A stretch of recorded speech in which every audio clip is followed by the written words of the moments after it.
चल. पाहिलं सरपंच, अहो या दोघी तुमच्या डायरेक्ट घरी आल्या.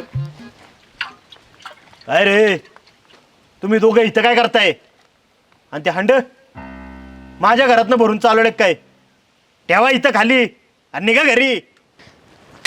निघा घरी म्हणजे? ओ सरपंच, तुम्ही गावातल्या लोकांचे ना सेवक आहे. उगाच मालिक बनण्याचा प्रयत्न करू नका. गावामध्ये पाणी नाही, काय करायचं आम्ही? हा, गावामध्ये आम्ही आवाज उठवला तर त्याचा काही उपयोग झाला नाही. म्हणून आता आम्ही गावातल्या सगळ्या बायका तुमच्या घरी येऊन पाणी भरून नेणार. आणि निवडणूक झाल्या तरी आपल्या नेत्याच्या माग इथं गावात काय चाललंय त्याची तुम्हाला काही फिकीर आहे का नाही? हे बघा, जोपर्यंत गावातल्या नळाला पाणी येत नाही आणि जोपर्यंत गावातल्या प्रत्येक वस्तीवर लाईट जात नाही ना, तोपर्यंत हे असंच सुरू राहणार. कसं आहे सरपंच, तुम्ही जर आम्हाला अंधारात ठेवलं ना, आम्ही जनता सुद्धा तुम्हाला अंधारातच ठेवू. नाही, तुम्हाला आमच्या प्रश्नांची काही जाणीवच होणार नाही ना तोपर्यंत. म्हणून चला आई.